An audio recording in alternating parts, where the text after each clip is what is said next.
พามาเบิ่งการเตรียมงานวันเกิดของบ้านสาวกิ๊กกันทุกคนเนาะที่บ้านสาวกิ๊กตัวนี้ก็เป็นวันเกิดหล้านชายวันเกิดพี่น้องนั่นเองทุกคนเนาะเขาจะมีการเตรียมงานแบบใดแดอาหารเป็นแบบใดเนาะพี่น้องพี่นุ่มมาร่วมโต๊ะกันแบบใดเนาะเขาจะได้มาให้เบิ่งในมื้อนี้เลยเนาะเริ่มต้นกันที่อาหารก็จะมีหลายอย่างเลยทุกคนเนาะมาเริ่มต้นกันที่การนึ่งข้าวเนาะนึ่งข้าวแพ็คข้าวไปก่อนการแพ็คข้าวของเฮานี่เฮาจะใส่เป็นกออันแพ็คอาหารนะทุกคนเนาะเป็นกอแพ็คอาหารแล้วเฮาก็จะเฮากินข้าวเหนียวทุกคนเนาะเมนูมื้อนี้เฮาจะกินข้าวเหนียวช่วยแล้วเนาะช่วยแล้วก็จะมาเอาใส่นี้เนาะอันแพ็คอาหารตัวนี้เนาะเฮ็ดเป็นอันละปันเนาะคือว่าปันนึงหั่นก็ผู้กินน้อยก็จะอิ่มเนาะหรือบ่ก็เลือดน้อยนึงแล้วผู้กินหลายก็จะเพิ่มตึมอันนึงใส่พุ่นเนาะแบบนี้ไว้ใส่กล่องโฟมมันนี่เนาะเพื่อเก็บอุณหภูมิเก็บความอุ่นไว้ซั่นนี่เนาะเพราะว่าอาหารนี้เฮาจะมีลาบเด้เนาะเฮาก็ต้องได้กินกับข้าวเหนียวพลาดบ่ได้ทุกคนเฮ็ดงานหยังต่างๆก็สร้างต้องมีลาบเพื่อเป็นความเชื่อเนาะคือว่ารับโชครับลาบเอาโชคเอาลาบแบบนี้หั่นนะเนาะก็เฮาก็อยู่แผนกนึ่งเขานึ่งบ่แม่นนึ่งเขาเนาะเป็นแพ็คเขาเนาะผู้นึ่งคันมีต่างหากกะไอ้น้องก็จะมารวมโตกันทุกคนตัวนี้จะบริจางคนเฮ็ดอาหารเด้อทุกคนเด้อเฮ็ดเองทุกคนเนาะแถวบ้านเซากี้นี่ก็จะแบบคันงานน้อยๆแบบนี้ก็ซุ่มนุ่มไอ้น้องกันเฮ็ดเองเนาะไปเล่าเฮาก็ต้องไปเล่าวันเกิดเนาะว่ามื้อนี้มาวันเกิดอันผู้นั้นผู้นี้เด้อเนาะวันเกิดลูกเด้อเกิดหลานเด้อจังซี่นะไปเฮ็ดอยู่เฮ็ดกินซอยแด่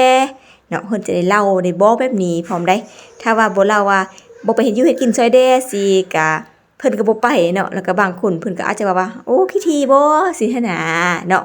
ก็จะเป็นประมาณนี้เพราะฉะนั้นไปเล่าเพิ่นก็เฮ็ดอยู่เฮ็ดกินซอยได้เด้อสิเนาะแต่ว่าถ้าเป็นงานใหญ่ขึ้นมาแด่ก็อาจจะ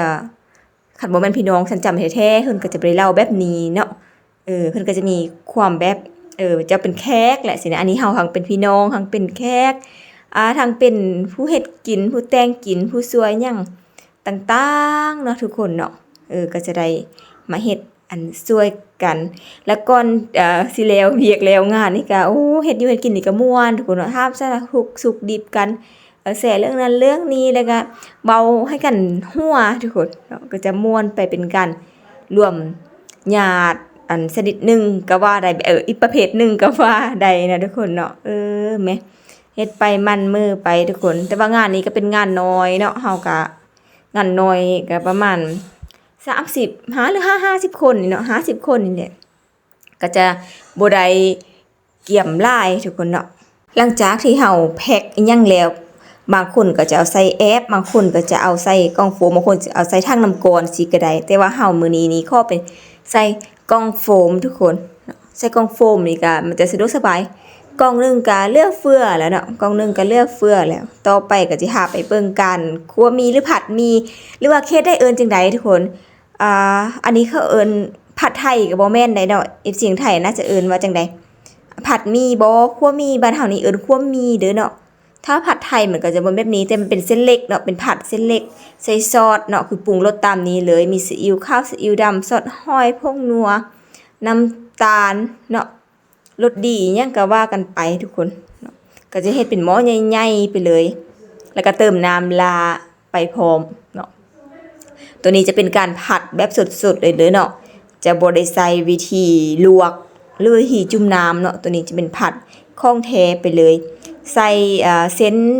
นก๋วยเตี๋ยวเส้นเล็กนั่นแหละเนาะทุกคนเนาะเดี๋ยวจะเอาให้เบิ่งเด้อว่าเป็นจังได๋นะนี่เด้ทุกคนเส้นเล็กแบบนี้นะกายยังเนาะลืมละแล้วก็จะมาใส่แบบนี้เนาะเข้าที่เข้าทางก็จะมาใส่แล้วก็จะมาผัดทุกคนผัดกับคนเล่แบบนี้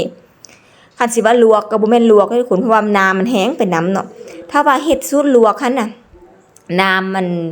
ซอสมันนี่จะลายๆแล้วก็เฮาก็จุ่มหืดคือลวกก๋วยเตี๋ยวเลยตัวนี้จะใช้เวลาผัดเวลาต้มอยู่หม้อโดนเติบจนน้ำมันแห้งพู้นใดทุกคนเนาะเขาจะเอิ้นผัดหมี่เนาะบ้านเขาจะเอิ้นผัดหมี่แล้วก็ตัวนี้ก็จะมีอันหากันเนาะว่าเอานี้สิใส่เอานี้อันนี้ใส่ได้เด้อนี้ใส่ได้เด้อสินะก็มีคนมาผัด เว้ารวมแล้วก็คือเฮ็ดช่วยกันทุกคนเนาะบ่มีเจ้าโดยกงเนาะเฮ็ดช่วยกันเฮ็ดช่วยกันกินเนาะก็จะเป็นแบบ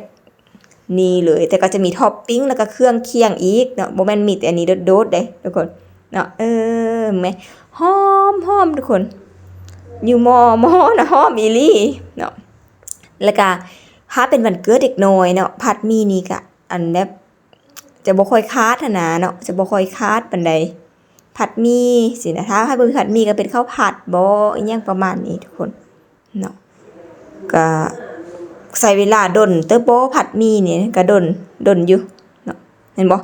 ผัดจนน้ำมันสิแห้งอันนี้ทุกคนเนาะ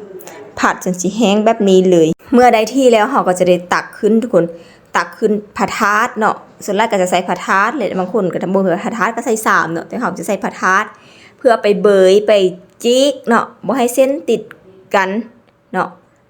บ่เป็นมะยุมะยะหั่นนะเนาะแล้วก็ใส่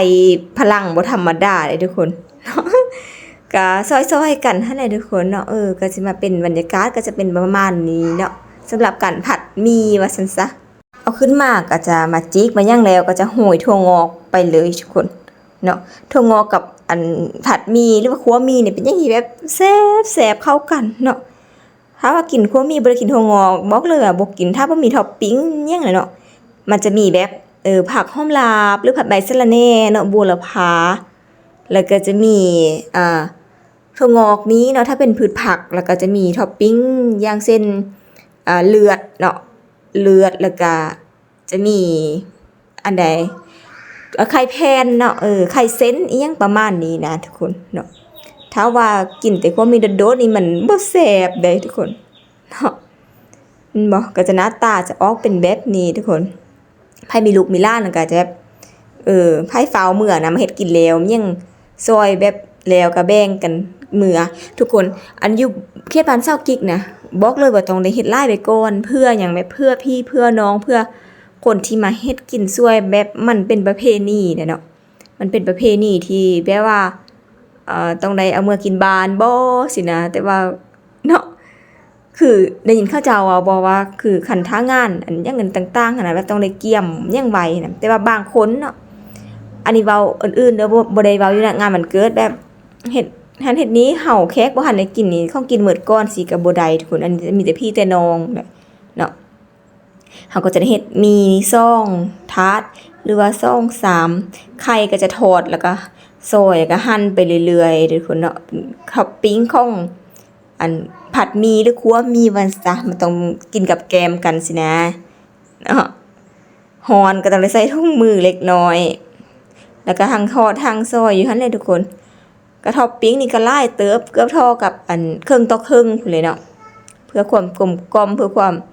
แซ่บเพื่อความนัวว่าซั่นซะเฮาจะเฮ็ดแยกให้เป็นหลายๆ EP เด้อเนาะเพราะว่าถ้า EP เดียวนี่นะมันจะยาวเกินไปเนาะ EP นี้ข้อฮอดตั้งแต่เกี่ยมอันนึ่งเขาแพ็คเขาแล้วก็คั่วไข่ก่อนซะเนาะคั่วไข่เป็นไข่เซ้นใส่อันคั่วหมี่หรือผัดหมี่เอาก่อนซะเนาะเอาไปพากันเบิ่งต่อคลิปหน้าไปเด้อทุกคนถ้าว่าคลิปเดียวรวดนี่นะมันจะคลิปยาวจนเกินไปนะทุกคนเนาะเดี๋ยวเซากิกจะเขียนเป็น EP 1 EP 2 EP 3 EP 4ยังไปสิให้เนาะเกี่ยวกับการเกี่ยมงานมันเกิดของแถวบ้านเซากิกเนาะพี่น้องเซากิกว่าซั่นซะก็มาเบิ่งบรรยากาศนำกันได้